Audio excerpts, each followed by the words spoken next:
नमस्कार दोस्तों। तो आइए आज सेकंड मॉक टेस्ट लगाते हैं। आई होप आपने पहला मॉक टेस्ट देखा होगा और आपको उसका पीडीएफ भी टेलीग्राम ग्रुप पर जरूर मिल गया होगा। ठीक है। और अपने डाउट्स आप जरूर वहां पर शेयर कर सकते हैं। ठीक है। तो आइए स्टार्ट करते हैं आज डे 2 और डे 2 पे मॉक टेस्ट 2 लगाने जा रहे हैं हम 30 क्वेश्चंस। तो पहला क्वेश्चन आपके सामने है।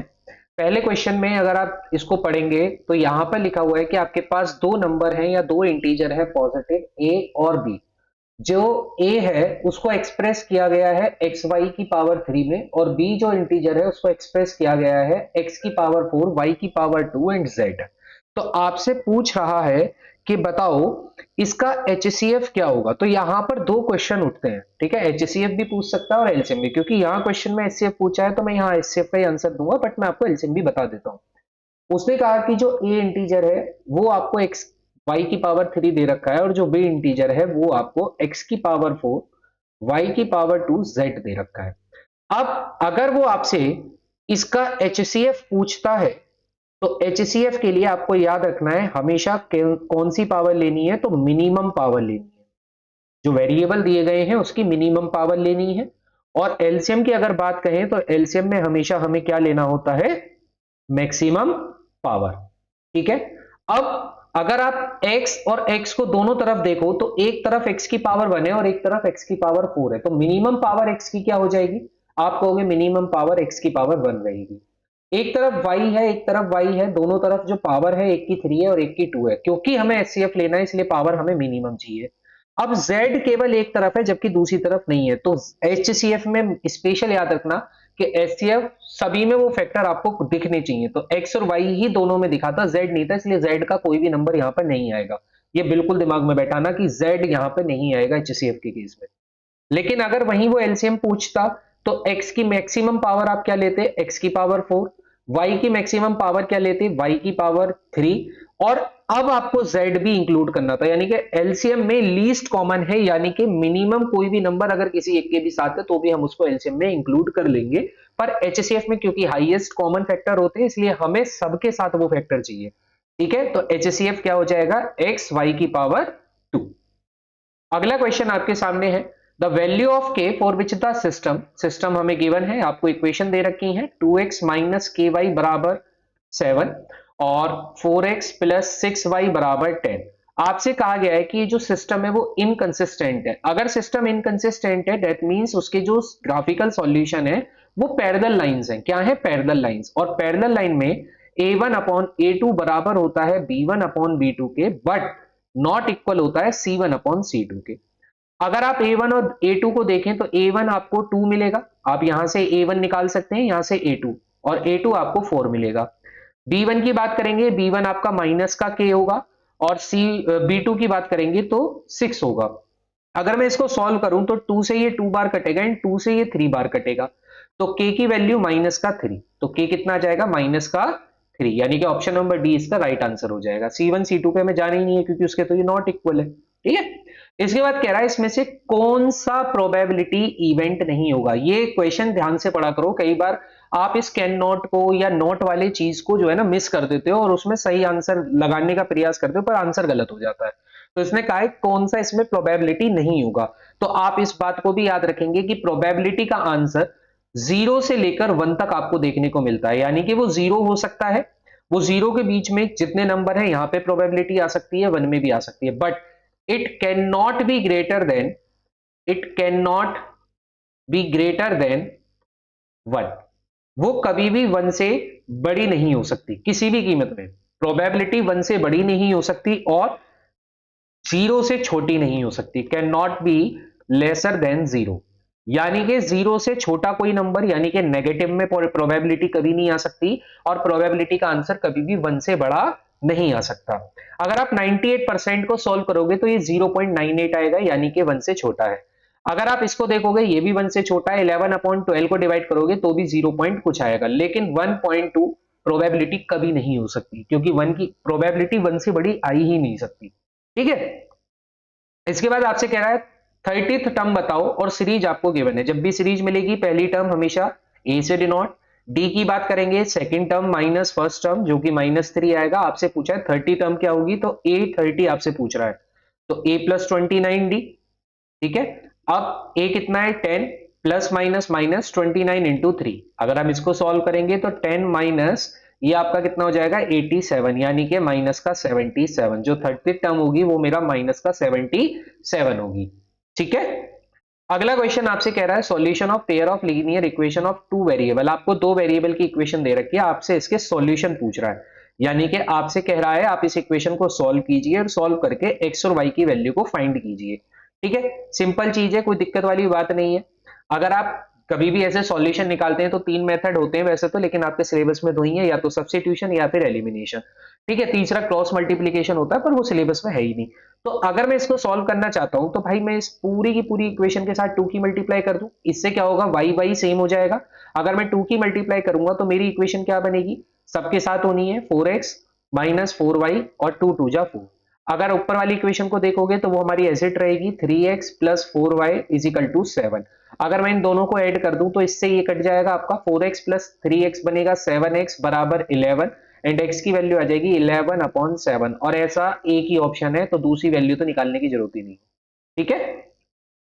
अगला आता है 2 cos a बराबर 1 है तो बताओ cos a minus sec a क्या होगा। भैया जब आप 2 cos a माइनस बराबर 1 की बात कर रहे हो, आप कह रहे हो 2 cos a बराबर 1 है, तो पहले तो इस 2 को इसके नीचे लेके जाओ। आप कहोगे cos a की वैल्यू 1/2 आ जाएगी।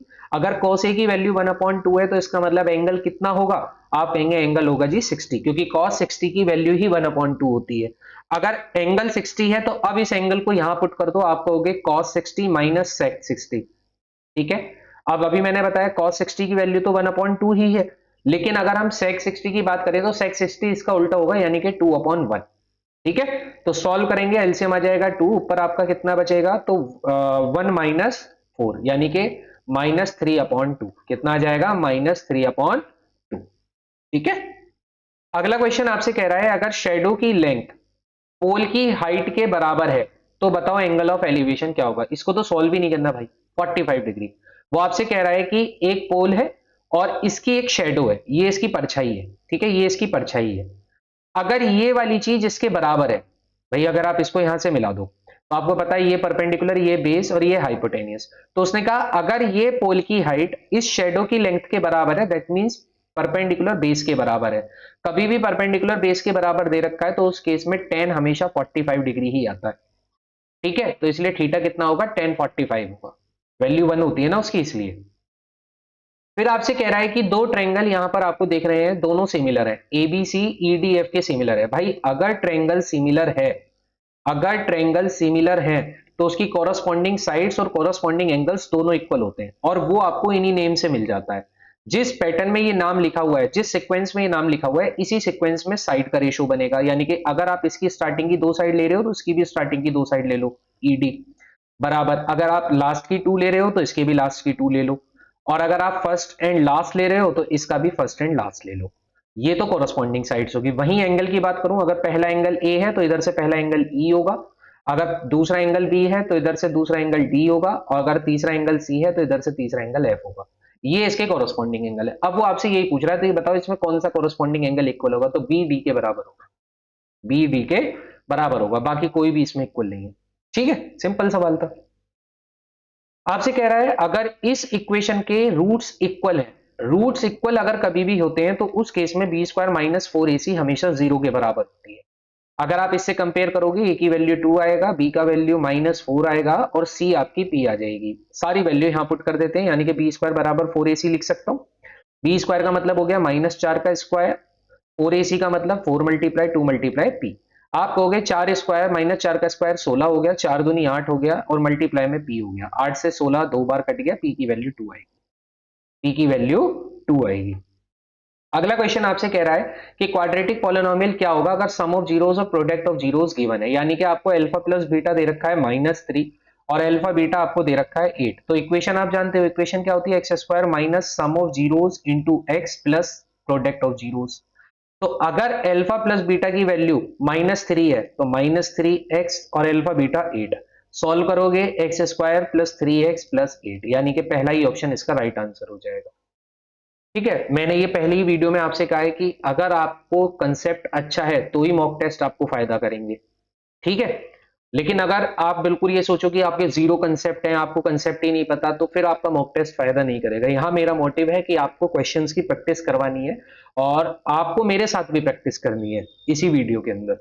ठीक है। पीडीएफ अगेन मैं पिछले वीडियो में भी बताया, इसमें भी बता रहा हूँ, पीडीएफ आपको टेलीग्राम चैनल पर मिलेगी, जिसका लिंक आपको डिस्क्रिप्शन बॉक्स में मिल जाएगा। अगर नहीं भी मिलता तो आप टेलीग्राम पर एम्बिशन एकेडमी हापुड़ डालिएगा, आपको मिल जाएगा। ठीक है। अगर एलसीएम की बात करें तो एलसीएम आपसे कह रहा है कि 2 नंबर का एलसीएम 36 है और इन्हीं 2 नंबर का एचसीएफ आपको 2 दे रखा है। तो एक फॉर्मूला बड़ा कॉमन है, एलसीएम इंटू एचसीएफ हमेशा मल्टीप्लाई होती है, बराबर होता है प्रोडक्ट ऑफ 2 नंबर की। एलसीएम दे रखा है 36, एचसीएफ दे रखा है आपको 2। दोनों नंबर में एक नंबर x है और दूसरा नंबर 18 है, तो 18 से 36 काट दिया 2, तो यानी कि x की वैल्यू 4 आ जाएगी। बताओ कितना तो सिंपल क्वेश्चन था। आज का जो टेस्ट है ना, वो आपको मॉक टेस्ट 1 से एज कंपेयर्ड कि आपको आज आसान लग रहा होगा। ठीक है। तो कभी कभी ऐसा भी होता है, कभी आसान कभी हार्ड, ये दोनों तरफ चलेगा। आपसे कह रहा है वॉल्यूम अगर 27:64 है तो बताओ सरफेस एरिया क्या होगा। मैंने ये क्वेश्चन पिछले मॉक टेस्ट में भी करवाया था, वहां हमने कुछ अलग चीज पूछी थी, लेकिन यहाँ वो कह रहा है कि अगर मैंने आपको बताया था भाई, आप कहोगे यहां आप साइड का रेशो समझो, फिर आप सरफेस एरिया का रेशो समझो और फिर आप वॉल्यूम का रेशो समझो। ठीक है। आपसे कह रहा है कि वॉल्यूम मेरे को 27:64 दे रखा है, अगर मैं वॉल्यूम से साइड बनाना चाहता हूं तो साइड की क्यूब से वॉल्यूम बनता है, तो क्यूब रूट से साइड पता चल जाएगी। 27 का क्यूब रूट क्या है 3, 64 का क्यूब रूट क्या है 4, और जब आप साइड से स्क्वायर सरफेस एरिया बनाओगे तो इसका स्क्वायर करोगे, 3 का स्क्वायर होता है 9 और 4 का स्क्वायर होता है 16, तो आंसर इज 9:16। 9:16। इसके बाद अगला क्वेश्चन आपसे कह रहा है कि बताओ ये किस रेशो में लाइन डिवाइड होगी, आपसे रेशो पूछ रहा है। जब भी आपसे रेशो पूछेगा तो कैसे निकालेंगे, तो ये भी आपको पता है।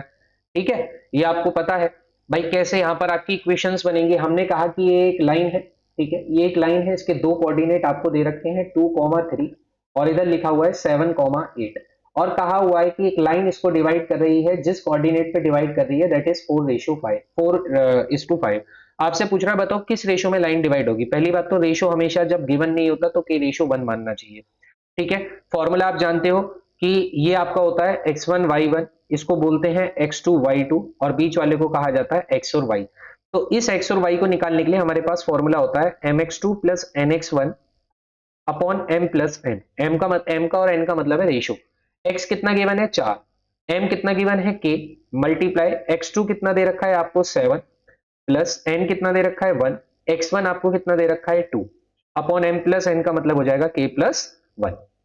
अगर ये k प्लस 1 इधर जाएगा तो मल्टीप्लाई हो जाएगा, तो 4k प्लस 4 बराबर हो जाएगा 7k प्लस 2k। 2 को इधर लिया होगे तो 4 माइनस 2 हो जाएगा, और 4k को इधर लिया होगे तो 7k माइनस 4k हो जाएगा, जो कि कितना निकल के आएगा, तो ये आएगा 3 के बराबर 2, और k की वैल्यू निकल के आएगी 2/3। लेकिन जो आपने रेशो माना था वो तो के रेशो 1 था, यानी कि के की वैल्यू तो 2/3 आई है, 2/3 रेशो 1। तो ये जो डिनोमिनेटर आपका यहाँ होगा इसको आप 2 क्रॉस मल्टीप्लाई कर देंगे, रेशो आपके पास आ जाएगा 2:3। 2:3, ऑप्शन नंबर डी इसका सही आंसर होगा। ठीक है। अगला क्वेश्चन आपके सामने है, आपसे कह रहा है दो क्यूब है और हर क्यूब का वॉल्यूम 125 है। ठीक है भाई, देखो क्यूब है, क्यूब का वॉल्यूम क्या होता है, आप कहोगे वॉल्यूम ऑफ क्यूब जो होता है दैट इज साइड की क्यूब, ए की क्यूब कह सकता हूं, साइड की क्यूब। उसने कहा हर किसी का वॉल्यूम 125 है, अगर वॉल्यूम 125 है बराबर साइड की क्यूब, क्यूब इधर आएगी तो क्यूब रूट हो जाएगी, और क्यूब रूट 125 का क्या होता है 5, तो मुझे ये पता चल गया कि जो मेरा वॉल्यूम होगा वो 5 सेंटीमीटर होगा। उसने कहा अगर दो क्यूब ली और दोनों क्यूब को एंड टू एंड ज्वाइन कर दिया, तो आपको पता है एंड टू एंड ज्वाइन करोगे तो ये तो एक क्या बन जाएगा, ये आपका एक क्यूबॉइड बन जाएगा, यानी कि जो इन दोनों की साइड का टोटल होगा वो इसकी लेंथ बनेगा। अगर साइड इसकी भी 5 है इसकी भी 5 है, क्योंकि हर क्यूब की साइड 5-5 आएगी, तो अगर इसकी भी 5 है इसकी भी 5 है तो लेंथ कितनी होगी 10। ठीक है। ब्रेथ की बात करोगे 5 ही रहेगी, हाइट की बात करोगे 5 ही रहेगी, इसका मतलब ब्रेथ भी 5 रहेगी, हाइट भी 5 रहेगी, लेकिन लेंथ आपकी 10 हो जाएगी। आपसे पूछ रहा है रिजल्टिंग एरिया का सरफेस एरिया बताओ। अब surface area TSA of cube क्या होता है, टीएसए ऑफ क्यूबॉइड क्या होता है, 2 bracket L B plus B H plus H L. ठीक है। 2 ब्रैकेट एल बी का मतलब हो जाएगा 10 इंटू 5 यानी कि 50, बी एच का मतलब होगा 5 इंटू 5 यानी कि 25, और एच एल का मतलब भी 5 इंटू 10 यानी कि 50। सॉल्व करेंगे 125 इंटू 2, 125 इंटू 2 को सॉल्व करोगे तो ये आपका कितना आ जाएगा 250, 250 सेंटीमीटर स्क्वायर। तो आंसर इज 250 सेंटीमीटर स्क्वायर। ठीक है। अगला क्वेश्चन आपको दे रखा है एम्पेरिकल फॉर्मूले के ऊपर, मीन और मोड आपको गिवन है। पहले तो आपको एम्पेरिकल फॉर्मूला पता होना चाहिए। एम्पेरिकल फॉर्मूला होता है मोड बराबर 3 मीडियन माइनस 2 मीन। क्या होता है? 3 मीडियन माइनस 2 मीन। ठीक है, आपको मोड गिवन है। देखो मीन, पहली वैल्यू मीन की है, तो मीन आपको दे रखा है कितना? 24 माइनस मीडियन तो आपसे पूछ ही रहा है, इसको मैं एक्स लिख लेता हूं। और मोड आपको कितना दे रखा है? 12 दे रखा है। सॉल्व करोगे 12 माइनस 48 है, इधर आएगा तो प्लस का 48 बराबर 3x। 3x बराबर हो जाएगा 60 और x की वैल्यू कितनी आ जाएगी? 20। यानी कि मीडियन कितना होगा? 20। ठीक है, तो इंपेरिकल फॉर्मूला भी पता होना चाहिए। अगला क्वेश्चन आपके पास आता है, the length of the minute and is 7 centimetre. याद रखना मिनट एंड की जो लेंथ होती है, यानी कि जो घड़ी की मिनट वाली सुई होती है, इसकी जो लेंथ होती है वही आपकी रेडियस होती है। तो रेडियस तो आपको गिवन है 7 सेंटीमीटर। वो आपसे कह रहा है कि what is the area swept by the minute and in 30 minutes. अब 30 मिनट्स में कितना एरिया स्वेप्ट आउट होगा भाई? अगर सपोज करो घड़ी यहाँ, घड़ी की सुई जो है वो इस समय यहां पर है, तो आधे घंटे बाद कितना एरिया स्वेप्ट आउट करेगी? कितना एरिया स्वेप्ट आउट करेगी, वो आपसे ये पूछ रहा है। ठीक है, एक मिनट। तो कैसे निकालेंगे? आप कहेंगे भाई ये घड़ी की सुई है, अगर घड़ी की सुई इस समय यहां पर है, ठीक है, अब आधे घंटे बाद आपने सोचा कि आधे घंटे बाद सुई यहां आ गई, तो कितना एरिया स्वेप्ट आउट करी? वैसे तो आपको ये पता चल गया कि ये एरिया 180 है, क्योंकि स्ट्रेट लाइन हो जाएगी आधे घंटे बाद। लेकिन ये 180 आया कैसे भाई? आपको पता है घड़ी जब अपना चक्कर पूरा करती है और कंप्लीट एंगल 360 डिग्री का होता है, 360 डिग्री 60 मिनट में कवर होते हैं। एक घंटे में पूरा चक्कर पूरा होता है ना, तो 60 मिनट में 360 डिग्री कवर होते हैं। तो 60 से अगर डिवाइड करूंगा तो एक मिनट में मुझे ये पता चल जाएगा कि हर एक मिनट में 6 डिग्री का एंगल बनता है। हर एक मिनट में 6 डिग्री का एंगल बनता है, तो 30 मिनट में कितना बनेगा? आप कहोगे जी 30 मिनट में बनेगा 30 इंटू 6 यानी कि 180 डिग्री। तो मेरे को ये भी पता चल गया कि जो थीटा होगा दैट इज 180 डिग्री। क्योंकि यहां पर जो कवर किया जाएगा, यहां पर जो कवर किया जाएगा वो कवर किया जाएगा आपका सेक्टर के फॉर्म में। और सेक्टर का फॉर्मूला क्या होता है? Theta upon 360 into pi R square. हालांकि मैं आपको ये भी कह सकता हूं कि एक सेमी सर्कल बन रहा है, सेमी सर्कल का एरिया आप निकाल सकते थे पाई आर स्क्वायर बाई 2, बट क्योंकि यहां पर सेक्टर के फॉर्म में ये क्वेश्चन दिया है तो मैं आपको सेक्टर के बारे में भी यहां पर बता रहा हूं। ठीक है, थीटा आपका 180 हो गया, divide by 360 and multiply pi की वैल्यू आप 22/7 रखेंगे और आर स्क्वायर का मतलब हो जाएगा 7 का स्क्वायर 49 रखेंगे। इससे आप इसको काटेंगे तो ये 2 बार कटेगा, 2 से ये 11 बार कटेगा। ठीक है, और 7 से ये 7 बार कटेगा, और 11 को 7 से करोगे तो मल्टीप्लाई करोगे तो आपका एरिया आ जाएगा 77 सेंटीमीटर स्क्वायर। अगर आप एनसीईआरटी की किताब खोलोगे तो आपको ये दूसरा क्वेश्चन मिलेगा एरिया रिलेटेड टू सर्कल में। ठीक है, फिर आपसे कह रहा है अगर अल्फा और बीटा इसके जीरोस हैं, अगर अल्फा और बीटा इसके जीरोस हैं तो बताओ क्या होगा। देखो हालांकि ये एमसीक्यू में था पर यहाँ ऑप्शन मैंने लिखे नहीं है। ठीक है, कोई दिक्कत नहीं है, मैं बिना ऑप्शन के भी आपको बताता हूँ। भैया अगर आप इसका अल्फा और बीटा जीरोस मान रहे हो तो सबसे पहले आप इसका जीरो निकालोगे। जीरो कैसे निकलते हैं? आप फर्स्ट एंड लास्ट की मल्टीप्लाई करते हो, 7 4 28। अब मुझे दो ऐसे फैक्टर चाहिए जिसकी मल्टीप्लाई तो 28 ही बनी रहे, पर प्लस या माइनस करके ये बीच वाला नंबर आना चाहिए। आप कहोगे मुझे 3 चाहिए, तो मैं ये कहूंगा 7 4 28 और माइनस कर दूंगा तो मुझे 3 भी मिल गया। तो 3 की जगह मैं क्या लिख सकता हूं? 7 माइनस 4 एक्स। बाकी चीजें आप बिल्कुल एजिट की एजिट रखते हो। ठीक है, फिर आप यहां पर इस ब्रैकेट को ओपन करते हो तो माइनस सबके निशान चेंज कर देता है, ये आ जाएगा। यहां से क्या कॉमन आएगा? आप कहेंगे x कॉमन आएगा, क्या बचेगा? 4x minus 7। यहां से कुछ कॉमन नहीं आता तो 1 आएगा, क्या बचेगा ब्रैकेट में? 4x minus 7। तो आपको यहां से पता चलेगा कि एक तो आएगा आपका x प्लस 1 और एक आएगा 4x माइनस 7। अगर आप इसको जीरो के बराबर करोगे तो अल्फा की वैल्यू -1, इसको जीरो के बराबर करोगे तो बीटा की वैल्यू 7/4। उसने आपसे कहा है कि बताओ what is the value of 1 upon alpha plus 1 upon beta. तो 1 upon alpha plus 1 upon beta का जब आप एलसीएम लोगे, अल्फा बीटा ऊपर अल्फा प्लस बीटा मतलब sum of zeros. Sum of zeros होता है -b/a। मैं इसको यहां से भी करवा सकता हूँ और यहां से भी करवा सकता हूँ, आप जैसे चाहे वैसे कर सकते हैं, c/a। ठीक है, अगर आपको अल्फा प्लस बीटा डायरेक्ट पता है तो आप ये फॉर्मूला मत लगाओ। अगर आप पे फैक्टराइज नहीं होता तो आप यहां से ए की वैल्यू 4 निकाल लो, बी की वैल्यू -3 निकाल लो और सी की वैल्यू -7 निकाल लो। दो तरीके हैं इस क्वेश्चन को करने के, तो आप इससे भी इस क्वेश्चन को अटेम्प्ट कर सकते हो। ठीक है, लेकिन अगर ये क्वेश्चन आपको डिटेल में करने के लिए आ गया तब आपको यही अपनाना पड़ेगा, तो मैं वही आपको चीजें समझा रहा हूं। तो -b/a करो या कुछ भी करो, अल्फा प्लस बीटा, अल्फा कितना दे रखा है? -1 प्लस 7/4। ठीक है, अपॉन अल्फा इंटू बीटा यानी कि -1 इंटू 7/4। तो इसको आप सॉल्व करोगे, आपका जो भी आंसर आएगा वो आप मुझे बता दोगे।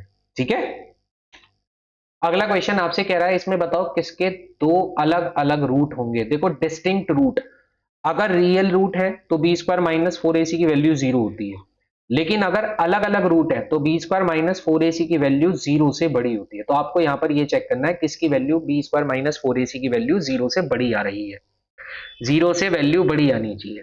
ठीक है, तो आप यहां पर हर किसी के साथ ये चेक कर सकते हो। देखो जब डिनोमिनेटर में आपको कुछ चीजें दिख रही हैं तो जिसके साथ दिख रही है उसको छोड़ के बाकी सबके साथ इसकी मल्टीप्लाई कर दो। तो पहली इक्वेशन आप ऐसे समझो, eight x square minus twelve under root two x plus nine बराबर जीरो।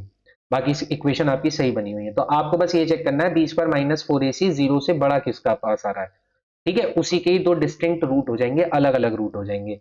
तो 20 और जीरो आ गया तो रियल होते हैं, ये भी याद रखना। तो आप यहां पर चेक करना, ठीक है, उससे आप मुझे बताना इस चारों ऑप्शन में से कौन सा ऑप्शन है जिसके डिस्टिंक्ट रूट है। तो इसमें आपको चारों ऑप्शन को ये चेक करना होगा। अगला आता है two AP have the same common difference. आपसे कहा एपी की दो सीरीज है, एपी की दो सीरीज आपको दे रखी है, उसने कहा दोनों का कॉमन डिफरेंस सेम है। अरे सेम है तो मैं दोनों को वन वन मान लेता हूं, सबसे आसान तरीका है। और एमसीक्यू में काम करो वन वन मान के चलो, क्योंकि दोनों ही सेम है। आप टू टू मान लो, थ्री थ्री मान लो, जो आपकी इच्छा करे। The first term of these term, यानी कि इसकी जो फर्स्ट टर्म दे रखी है वो तो माइनस वन है, और दूसरे वाले की जो फर्स्ट टर्म दे रखी है वो माइनस एट है। आपसे कह रहा है दोनों की फोर्थ टर्म का डिफरेंस क्या होगा। भैया इसकी फोर्थ टर्म क्या होगी, ए प्लस थ्री डी। ए कितना दे रखा, माइनस वन, प्लस का थ्री, यानी कि इसकी फोर्थ टर्म तो आएगी टू। इसकी फोर्थ टर्म क्या आएगी, आपको हो गए ए प्लस थ्री डी, फॉर्मूला तो वही रहेगा। इसका ए कितना दे रखा, माइनस एट प्लस थ्री, कितना आएगा, माइनस का फाइव। अब वो कह रहा है इन दोनों का माइनस, यानी कि टू माइनस माइनस का फाइव, तो कितना आ जाएगा, two plus five, and answer is seven. यानी कि दोनों की टर्मों का डिफरेंस कितना आएगा, सेवन आएगा। ठीक है, अगला क्वेश्चन। अब ऐसे क्वेश्चन में कुछ भी सॉल्व नहीं करना होता, सारा आंसर आपको इसी में मिल जाएगा। वो आपसे कह रहा है दो डिजिट नेचुरल नंबर है, आपसे कह रहा है जो टेंथ डिजिट है, जो 10वीं डिजिट है, वो स्क्वायर है यूनिट डिजिट का। यानी कि जो टेंस पर बैठी हुई डिजिट है वो यूनिट डिजिट का स्क्वायर है। पहले देखो, दो का स्क्वायर चार, सही है। नौ का स्क्वायर तीन नहीं होता, हटा दो। तीन का स्क्वायर नौ होता है, हो सकता है। चार का स्क्वायर दो नहीं होता, तो दो ऑप्शन तो सीधे खत्म हो गए इसी पहली वाली बात से कि यूनिट डिजिट का स्क्वायर टेंस डिजिट पर बैठा हुआ है। फिर कह रहा है इन दोनों की डिजिट का टोटल बारह, बारह चेक करना, चार और दो छह, बारह नहीं आ रहा, नौ और तीन बारह आ रहा है, खत्म कहानी। क्यों सॉल्व करना भाई, ऐसे क्वेश्चन को तो सीधा निपटाओ। ठीक है, 93 इज द राइट आंसर। अगला देखो, एलएमएन आपको एक एंगल दे रखा है जिसमें आपसे कह रहा है एल 50 है, एन 60 है, और एलएमएन किसके इक्वल है, पी क्यू आर के। तो आपसे पूछ रहा है क्यू क्या होगा। मुझे बताओ क्यू बराबर किसके होगा। क्यू सेकंड पे लिखा हुआ है, इसका सेकंड एंगल है एम, एम के बराबर होगा। अगर एल और एन आपके 50 और 60 है, यानी कि टोटल हो गया 110। तीसरा एंगल कितना बचा, 180 माइनस 110, यानी कि 70 डिग्री। तो इस कितना हो जाएगा, 70 डिग्री। खत्म। ठीक है, आपसे पूछ रहा है डिस्टेंस कितनी होगी इसकी। भैया डिस्टेंस सुन लो, डिस्टेंस ओरिजिन से पूछ रहा है, यानी कि आपसे कह रहा है ओरिजिन से कोऑर्डिनेट है, ओरिजिन के कोऑर्डिनेट होते हैं जीरो जीरो, और दूसरा कोऑर्डिनेट दे रखा है माइनस सिक्स और एट। आपसे पूछ रहा है इसकी डिस्टेंस क्या होगी। अगर आप इसको x1 और y1 मानते हो, इसको x2 और y2 मानते हो, तो भैया डिस्टेंस का फॉर्मूला आप सभी ने पढ़ा हुआ है, that is x2 minus X one का whole square plus y2 minus y1 का होल स्क्वायर। ठीक है, x2 माइनस एक्स वन यानी कि माइनस छह का स्क्वायर हो जाएगा 36, और y2 माइनस y1 यानी कि 8 का स्क्वायर हो जाएगा 64। दोनों को ऐड करोगे 100 आएगा, और 100 का अंडर रूट 10 आएगा, यानी कि this is your answer. Distance कितनी हो जाएगी, 10 यूनिट। ठीक है, आई थिंक ठीक है, दो तीन क्वेश्चन हो जाएंगे। आपसे कह रहा है cos theta plus sine theta अगर आपको under root two cos theta के बराबर दे रखे हैं, तो बताइए cos theta minus sine theta क्या होगा। अगर cos theta plus sine theta under root two cos theta के बराबर है, तो बताइए cos theta minus sine theta क्या होगा। देखो भाई, सबसे पहले अगर आपको रूट दिख रहा है तो आप क्या करो, दोनों तरफ स्क्वायरिंग करते हो, स्क्वायरिंग ऑन बोथ साइड। अगर मैं दोनों तरफ इसकी स्क्वायरिंग करता हूं तो मेरे को क्या मिलेगा, अगर मैं दोनों तरफ स्क्वायरिंग करूंगा तो इधर मेरे को मिलेगा cos theta plus sine theta का होल स्क्वायर बराबर हो जाएगा under root two cos theta का होल स्क्वायर। ठीक है, इसका स्क्वायर ओपन करोगे तो आपको मिलेगा cos square theta plus sine square theta plus two sine theta cos theta, two sine theta cos theta. इधर की बात करूंगा, इसका स्क्वायर ओपन करोगे टू कॉस स्क्वायर थीटा। अब आप इसको जल्दबाजी में वन मत करना, क्योंकि जो पूछा है उसको बनाने का प्रयास करो। इसको इधर लेकर आओ, आप कहोगे two sine theta cos theta, इसके बराबर हो जाएगा two cos square theta minus cos square theta minus sine square theta. अगर मैं इसको माइनस करूंगा तो इधर मेरे पास आ जाएगा cos square theta minus sine square theta, और ये किसके बराबर होगा, तो two sine theta cos theta के बराबर होगा। अब सबने एक आइडेंटिटी पढ़ी होगी, A square minus B square, that is A plus B and A minus B, यही होती है, जो कि किसके बराबर दे रखा है, तो ये बराबर दे रखा है 2 साइन थीटा कॉस थीटा के। अब ये जो cos theta plus sine theta है, इसकी वैल्यू तो क्वेश्चन में गिवन थी, कितनी के दे रखी थी, √2 कॉस थीटा, ब्रैकेट में क्या बचेगा, cos theta minus sine theta, जिसकी वैल्यू वो मुझसे मांग रहा था, बराबर 2 साइन कॉस, साइन कॉस, ठीक है। अब कॉस से कॉस तो हो गया खत्म, ये √2 इसके नीचे चला जाएगा, तो cos theta minus sine theta कितना हो जाएगा, आप कहोगे ये हो जाएगा 2 साइन थीटा अपॉन √2, नीचे रूट लग रहा है तो ऊपर की तरफ रूट लग जाएगा, and answer is √2 sine theta. तो cos theta minus sine theta की वैल्यू क्या हो जाएगी, √2 साइन थीटा हो जाएगी। अच्छा क्वेश्चन है, जरूर करना।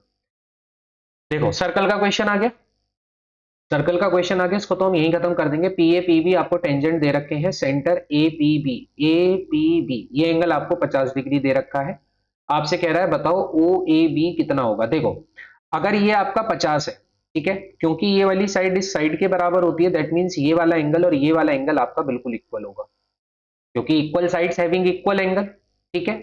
और अंदर वाले एंगल की बात करूं, अंदर वाला एंगल कितना बचेगा, आप कहोगे अंदर वाला एंगल बचेगा 90 माइनस थीटा, क्योंकि सेंटर से टेंजेंट पे एंगल 90 डिग्री का बनता है, अगर 90 में से इधर थीटा है तो इधर 90 माइनस थीटा बचेगा, और ये भी 90 माइनस थीटा हो जाएगा, क्योंकि ये दोनों साइड क्या है, रेडियस, और रेडियस भी इक्वल होती है, इसलिए इसके भी एंगल इक्वल होंगे।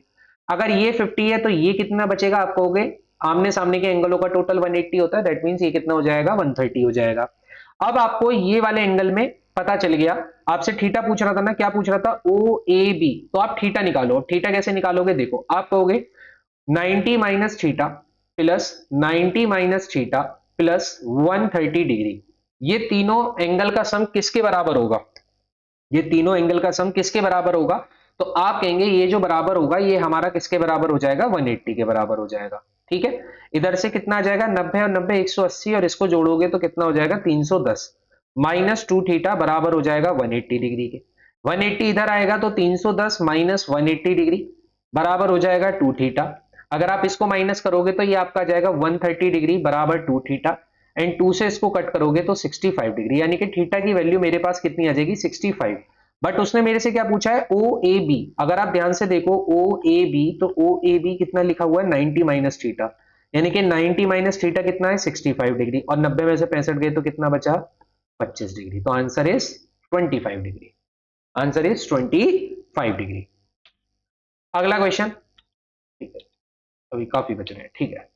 आपसे कह रहा है if the parameter and area of circle are numerically equal, अगर पैरामीटर ऑफ सर्कल, अगर पैरामीटर और सर्कल का एरिया दोनों ही इक्वल है, तो बताओ रेडियस की सर्कल की रेडियस क्या होगी। देखो यानी कि पैरामीटर ऑफ सर्कल और सर्कल का एरिया अगर दोनों ही बराबर है, तो भैया पाई से पाई खत्म, आर से आर खत्म, तो रेडियस किसके बराबर हो जाएगी, 2 यूनिट के बराबर। बताओ ये भी कोई सवाल था। अगला देखो आपसे कह रहा है मॉडल क्लास क्या होगी, मॉडल का मतलब होता है जो सबसे ज्यादा फ्रीक्वेंसी रिपीट होती है, तो आप देखो यहाँ पर सबसे ज्यादा फ्रीक्वेंसी कहां पर है, सबसे ज्यादा फ्रीक्वेंसी देखो बिलो 10 का मतलब, तो बिलो 10 यानी कि 10 से नीचे, नीचे यहाँ रेंज बनेगी 10 से 20, यहाँ बनेगी 20 से 30, यहाँ बनेगी 30 से 40, ठीक है, यहाँ बनेगी 40 से 50, यहाँ बनेगी 50 से 60। अब आप देखो सबसे ज्यादा फ्रीक्वेंसी आपको यही मिलेगी, तो 50 से 60 में, तो मॉडल क्लास क्या हो जाएगी, 50 से 60, क्या हो जाएगी 50 से 60। आपसे कह रहा है दो कॉइन को आप टॉस करते हो, अगर आप दो कॉइन को टॉस करते हो तो कितने आउटकम्स बनेंगे, दो कॉइन को टॉस करने पर 4 आउटकम, या तो दोनों पर हेड हेड आ सकता है, या तो दोनों पे टेल टेल, या फिर एक पे हेड एक पे टेल, या फिर पहले वाले पे टेल और दूसरे वाले पे हेड, तो ये बात पक्की है, टोटल आउटकम 4 होंगे। फिर उसने कहा एट मोस्ट 1 हेड, यानी कि ज्यादा से ज्यादा सिर्फ एक हेड आना चाहिए, एक हेड से ज्यादा ना हो, एक हेड से ज्यादा ना हो, यानी कि ये प्रोबेबिलिटी खत्म, क्योंकि इस पर कितने हेड आ रहे हैं, 2।